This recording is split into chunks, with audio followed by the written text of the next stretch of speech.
Joining us now on Radio Exposed is Stu Johnson from one of my top 5 favorite bands, the Pimps. Hello, Stu. That's very kind of you to say. Hello, Tinky. So how did the Pimps start out? We were all friends in high school, and we just ended up playing music together. It was more like a friendship thing. As weird as that is, it just kind of happened that way. We never put out any ads or anything like that. We were friends who all played music. It just kind of happened more than anything. Now, no master plan. just a bunch of friends just going out there and jamming, right? Yeah, that's exactly how it started. So, do you prefer the Pimps or the Goodyear Pimps? Well, we obviously started off as the Goodyear Pimps, which is a moniker that's a little more tongue-in-cheek and a little more humorous, where the Pimp sounds misogynist and kind of sexist, which we're anything but. But after being sued by Goodyear twice, we literally had to put it down. It's just the way it works. It's amazing that a tire and rubber company would think that we're manufacturing any sort of wheels in our 4-family apartment complex, but apparently they do. And we tried out. They sent us a cease and desist letter. I think it was 2001. I think, and it might have even been 99. And we stopped doing it for a while. We never signed the cease and desist. We just kind of stopped doing it, and then kind of picked it back up under the radar. I thought they had lost interest, and they sent us a large letter from a pretty top law firm. And even the lawyer that we hired said, you guys could probably beat this, but they're going to take this all the way up so you guys run out of money. And at the end of the day, we just call ourselves douchebags or whatever, because it really doesn't matter. I mean, it is what it is, and it's just a name. I can see them throwing the cease and desist letter through the window, like the old lady in the discount tire commercial. So here, you guys, stop it. So you guys signed with Hollywood Records early last decade. What happened with that? That was an ill fit from the beginning. We had a couple offers at the time, and their offer was extremely lucrative. They offered us basically after taxes and management and finder's fee, $460,000 for a record that we had already finished and already sold 4,000 copies of ourselves in a couple of years. It wasn't like 2 years, it was 18 months, something like that, 16 months. And we were going to take the deal with Interscope that was on the table, but the deal with Interscope was a significant amount less money, and then we would have had to re-record the record, which would have eaten up any sort of advancement at all, which meant that we never would have gotten a paycheck. And we actually literally were sitting around having beers when they had thrown us out there, and we were around the table like, listen, we're going to take this deal from Hollywood, knowing that it's a poor fit, knowing that it's never going to work, but knowing that we'll never get a paycheck like this ever in our lives. I mean, literally, we play music for a living. I mean, how many musicians do you know that even have, their rent paid? So for us, and it's, for anybody even now, it's a large amount of money, and we took it and, bought an apartment complex and all had a place to live, and tried to set ourselves up for some sort of future of doing nothing but being creative and making music. And so far it's worked fairly well. I mean, we're getting up in age now, so I think it's starting to wind down. We don't tour as much as we used to anymore. And, we still try to play a lot in the region, a lot of areas, but between 6 people, that money can go pretty fast after a while. So. Mm-hmm. Now I read somewhere you guys signed with a new label. We signed a deal with Crustacean Records out of Madison. Chris has done all of our manufacturing of CDs for years, and it's his label. And it just really, I was getting my hair cut one day, and he came down and dropped off some CDs, and we were just talking. And I was like, hey, we could really, use some help with this record, pushing it. And he said, hey, we'd love to have you under the roof of under the umbrella of Crustacean. And I was like, we'd be honored to do it. And it really is just it's like two friends. They are, like I said, our only problem with them is they're Packer fans. We don't know how much that sucks. We're Bears fans, but they're good drinkers and they're super, super nice guys. So it's worked out pretty well. We're pretty happy. So is anything going to be different? Same touring kind of method and releasing CDs and stuff? Absolutely. That's the nice thing about Crustacean. They're going to make no alterations to who we are, what we want to do, or they're not going to give us any creative. You guys should try that. You guys should do this. Aerosmith cover. They're not going to do anything like that. So it's kind of nice. They're pretty good. Although we do think Narrowsmith is a good name for your band with Dream Off. But that's All right, you mentioned like the way you guys tour. It's mostly Upper Midwest. Do you have any method like of which cities you want to hit, or is it just whatever bar you decided to book that day? No, it actually works out pretty well for us. Being where we're located, we're an hour outside of Chicago, we're an hour outside of Madison, we're 2 hours from the Quad Cities, we're 3 from Waterloo, we're 3.5 from Eau Claire. We're 3 from Springfield, we're 5 from St. Louis. There's a lot of markets, a lot of areas that we can hit, and not have to go and stretch ourselves out too thin. You start getting past, Iowa City, and you start getting past Omaha when you go out west. I mean, you got to go a long ways before you're hitting a lot of markets. And you got to either live on the east or the west coast. And same thing with going east. You start getting past, Indianapolis. You get a little small stretch there where there's a little tough to make it to make your ends meet. And same thing with going down south. You start getting past St. Louis, the Carbondale area. Swing over to Nashville, and it starts getting obviously with the price of gas going through the fucking roof, it's just a little tough, and it's about making sure that you don't lose money. We're those guys who aren't trying to make $1 million, $1 trillion doing it, but I'm not trying to lose money being creative either. I think obviously art and commerce make strange bedfellows to begin with. What you think is something you would do for a 6-pack and a bag of weed, people will be like, no, here's $1,000 to do it. You're like, oh, cool. So it's already it's kind of weird, but we just don't want to lose money doing it. And we've learned over the years that if you just plan it out accordingly, and you find those great club owners that are super nice guys, and and you just build up a good working relationship and keep plugging away at areas, you can find people who like your pizzas. That's basically what it is. It's a mom and pop pizza store out of the back of our van, and it works pretty good for us. And no complaints. I haven't worked other than teaching music, I haven't really had to work any other job in 15 years. So I mean, I can't complain. Music is an absolute blessing and a godsend for me and all of us, for that matter. I'm not sure how often you make it up to the Twin Cities area, but we go camping just outside of Minneapolis, and every time the iPod shuffles to a Pimps song, I probably have like 20 loaded every time we go camping, I'll always start getting requests. So I know you guys are pretty big up there in the camping scene. Well, that's what we're shooting for. We try to hit the Kia campground as much as possible. Really, we play in Minneapolis. We try to play in Minneapolis usually about 4 to 6 times a year, but lately it's been a little bit less. We started playing at Urban Wildlife, and then we were playing at Quest for a little bit. And then we played at 7th Street Entry, and we did a show at the Fine Line, and we just played the Triple Rock, which was, to be honest with you, which was an honor. That club's it's an institution owned by the Dozer 4, and No Effects shot their video there, the DVD there. So it's it was an honor to play there, and it was a great show. And everybody in Minneapolis, man, those guys, it's weird. The farther up north you go, the bigger the shots get. You go to Madison, it's a regular size shot. You go to Eau Claire, it's like a shot and a half, Chippewa area. Then you start going up to Minneapolis, and it's like, man, what the hell are you guys drinking? It's almost a whole glass of Jaeger. You go to St. Cloud, and it's like literally they're pouring you pints of Jaeger, and I'm like, all right, guys, I know the weather up here is pretty cold and frigid, but you're killing me up here. And that's the thing is I think there's something.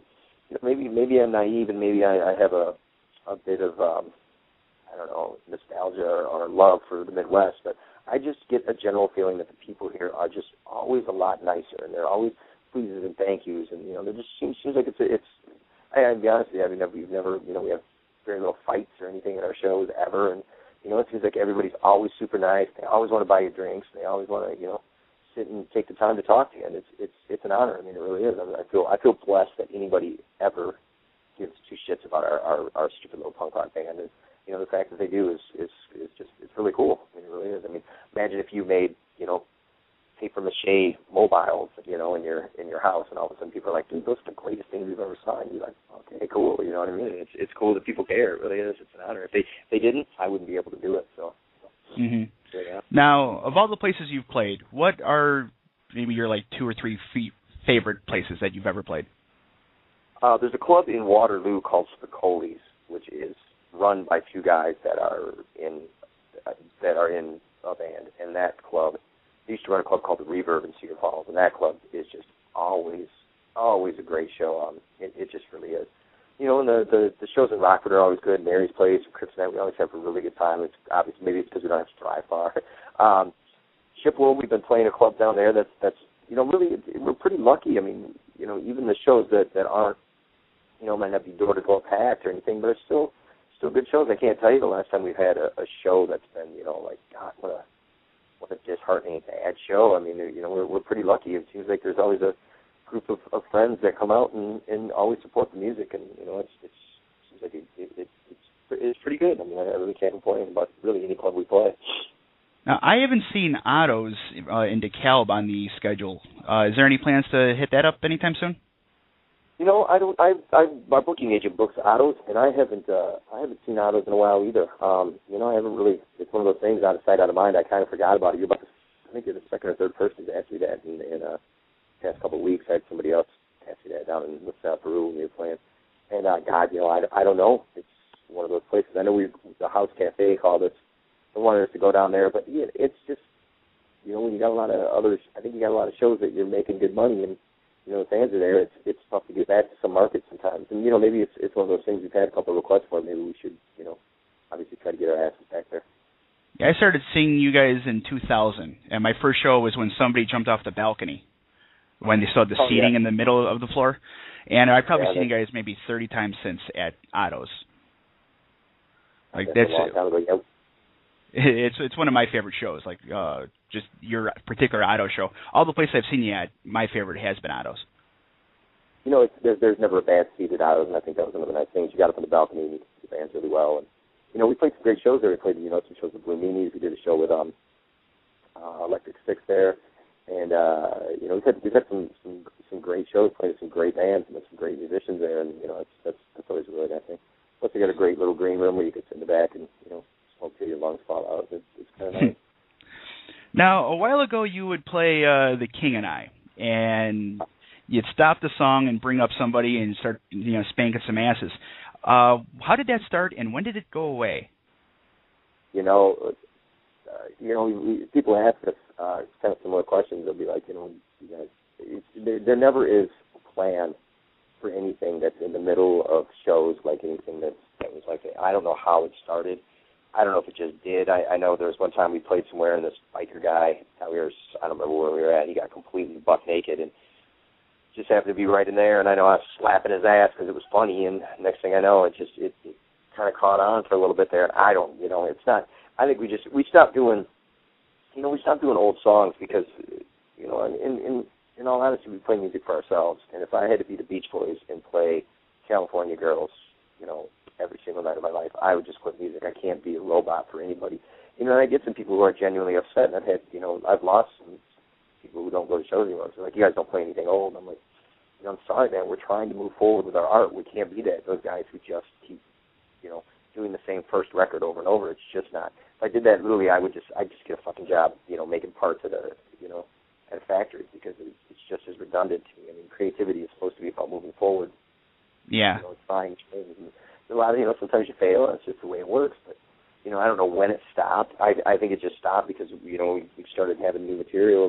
Grammy came, you know, just this Grammy Now came out after that, and then quickly Now Gentlemen's been out, and you know, we got a couple records that we do that we don't even play a single song from, like, you know, Sound of One Heartbreaking or the Fisher Sessions. I mean, sometimes we make records just for ourselves to make records, like, you know, kind of what we're working on. It doesn't mean that, you know, that those songs are, you know, songs we don't dislike, although I can tell you, you'd never get us to play any one of those ever again. But, you know, we just try to move forward, and the new stuff's obviously a lot more fun for us. And I think, in general, you know, crowds and audiences and people, they sense contempt, and they sense, you know, frustration or anger, and it's anything that you do on stage is obviously amplified, and if you're having a good time, and you're enjoying what you do, people pick up on that. And if you're not having a good time, people pick up on that. And if we're just going through the motions, people are going to know. I mean, one thing we always try to do is we just try to be honest with ourselves, and I think, you know, playing music that at the time we like, well, hopefully people,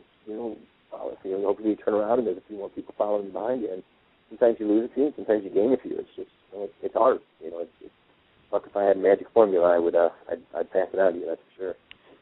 Now, when I tell people and I'm describing your shows, I'm trying to get them like, hey, come see the Pimps with me.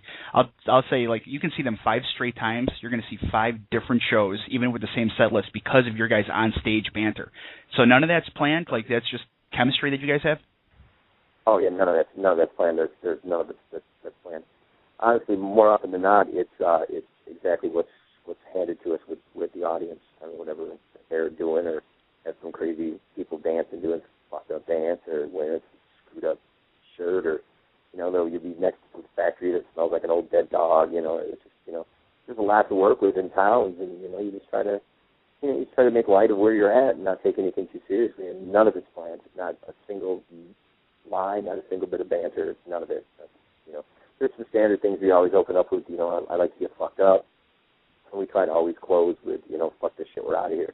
But other than that, it's pretty much kind of whatever goes. And sometimes we'll have a set list that'll have 20, 25 songs on it. We might only get through 17 of them because literally we're calling audibles because we've gotten so much to work with as people. I mean, some of the best shows we've ever played, I think sometimes we might have only played 12 songs because it was literally in tears, laughter.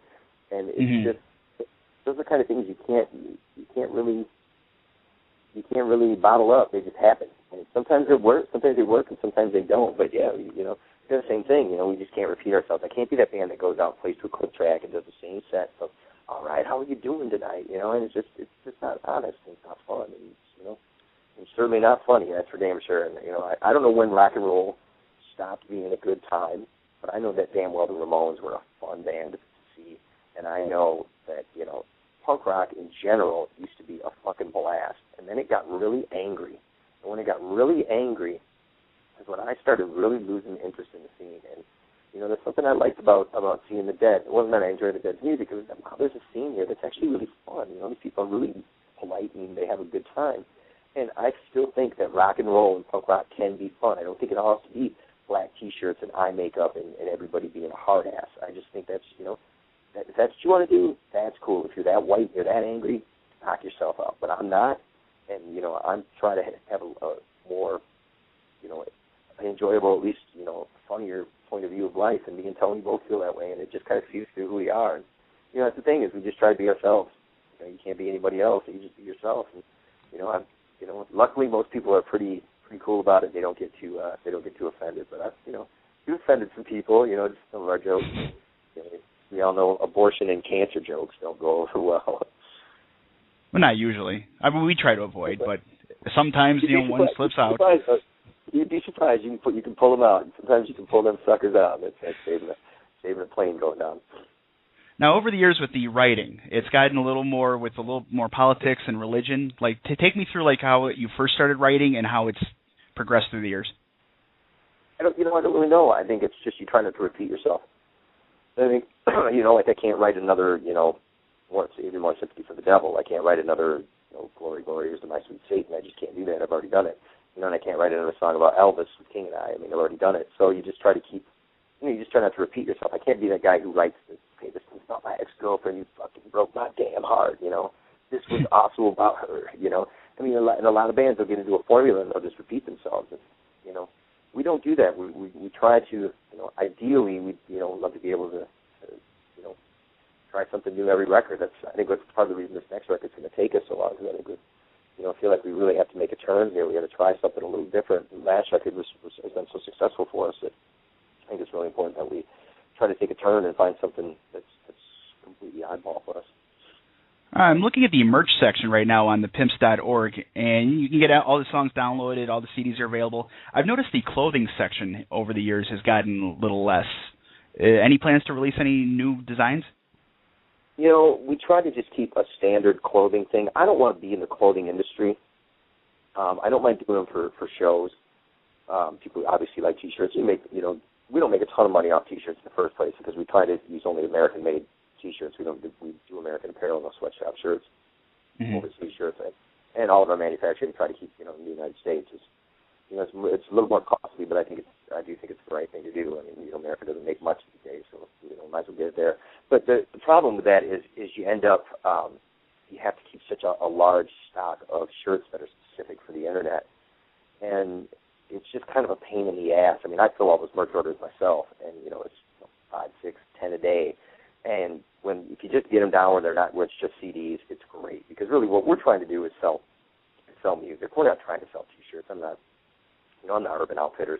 I'm just literally trying to sell music. And the shirts are more for the people who really, really want them. And, that's why even the back says, "Thank God I'm an atheist." It puts a lot of people off from buying shirts. And I like that because I'd rather have just buy music. I'd rather have them just buy ideally, they just buy the downloads. I don't even got to go to the damn post office, although all the ladies at the post office are really nice. Now, the favorite thing I've ever had is my favorite hat of all the hats I've ever had. It was the early Pimps hat with the gold star. Uh-huh. Now, I have a giant head, and that hat in my head had a really good relationship for years. Are there any of those lying around? What's really funny is I had like a dozen of those put away. I don't know why I had them put away. They were stuck somewhere, and I pulled them out, and I just sold 2 of them the other day from a guy who requested them. He wanted to trade a show. If you remind me and email me of what show you're coming to and the week of, I'll stick 2 in the merch for you, and we'll work it out. I can do that. Actually, there's a show I just emailed some friends about. I live in Aurora, and you guys are doing a show in Aurora coming up here soon, so I was hoping to hit that up. But yeah, I'll email you. What show are we doing in Aurora? Do tell. Let's see. What date was that? I believe it was March. I got to go to that one now. Let's see. Shows.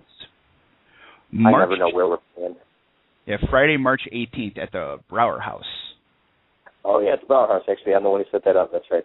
That guy was a super nice guy. He texted me emailed me out of the blue. I was like, gosh, you guys used to play my bar a long time ago, and I had some fire or something. He's like, I'd love to have you back. And, it's really cool when clubs do that. It's nice. I mean, a good club owner knows that it's a symbiotic relationship. Obviously, we need a place to play, make money and sell merch, and to make our art out there, and he needs us to bring in people to have a good show. And those are the kind of club owners you just, you love to have. That's part of the problem with playing sometimes in the city is they act like they're doing you, they act like they're doing you a fucking favor even letting you play. And it's like, they want to cut off your merch. They want to give you a really small cut off the door. And it's like, man, you guys are such fucking dicks, man. It's the city. You guys should be even lucky you're playing here. And I'm like, man, you know what? Then I'll just take my mom and pop pieces and I'll go down the road somewhere. And I don't have to play in these big cities. I don't have to do all that shit if it's going to be like that, man. It's supposed to be fun. And if it ain't fun, I ain't fucking doing it, man. All right. This show will air Sunday, so your show coming up this Friday in Elgin and then Springfield, that'll all be history. So we'll showcase your next shows. So next Friday, Coconut Louie's in Bloomington, and then Saturday night, Abbey Pub in Chicago. Do you know what bands are playing with you guys? I know we're opening for 5 Step Drop at Abbey Road, and the Coconut Louie's show, I don't know who we're playing. There's another great club owner. I don't know who we're playing with on that one.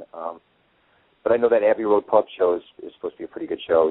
That's one of the things. And Abbey treats us pretty well. We're pretty lucky to play in that club too. And there's some clubs, hey, we're honored to play. That's the cool thing about the Triple Rock. They know they're like one of the best clubs in the city, and they treated you like hey, we're happy to have you. Thanks a lot for coming, guys. That's you don't have to do a whole lot to make us happy. Literally, you give us some free beer, you pay us correctly, and you just be kind to us. Just be nice. Don't be a fucking dick.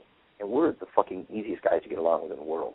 If you rub us the wrong way, man, we're not the guys who are going to get, up in your face about it. We'll just be like, fuck you, we'll take our business elsewhere. Shit, we played the Royal one time, and we got there at like 8:15. We're loading in. The show didn't even start until 10 o'clock. And the sound guy, or the stage manager, whatever he was, goes, I just come walking in with my gear, and all of us are loading gear. He goes, where the fuck were you guys? What do you mean, where the fuck were we? He goes, loading was at 5:30, boys. I looked at my laugh. I go, are you serious? He goes, yeah, I'm fucking serious. I walked around the other side of my cabinet, pushed it out, and I go, see you later, dude. He goes, what? I go, you don't talk to me like that, man. I don't work for you. I don't work for nobody, man. And that's the thing, is if you come in, you be nice, and you're kind, you're going to get the same thing from us. And obviously more often than not, we'll bend over backwards to be kind to people. And, some people are dicks. It's just the way it goes. But, most people in general are pretty nice. Most club owners are the same way. So, yeah, I'm looking forward to that Abbey Road Pub show. It should be okay. I know we got a DVD company coming out to film it. So we're trying to get a DVD out here in the next few months, too. We mean to do some live shows and do it. I know it's, a lot of people's big things. I don't know if you go to YouTube, you catch a lot of them, but those are all stuff that we tell fans, hey, bring any device you want to record. If you paid your $5 to get into that show, you can do whatever you want. You can record it, you can audio and record it. I don't care what you do. If you paid your money to get in, you can pass out in the corner and puke on yourself. It's your $5, man. I believe I've been that guy before, too. Buddy, we've all been that guy before. All right. The website's thepimps.org, and Twitter, it's at @thegypimps. So check those out, and we will post all your information on our website as well. Stu, thanks for joining us on Radio Exposed. Hey, I just want to say thank you so much for giving two shits about it, man. I really appreciate it.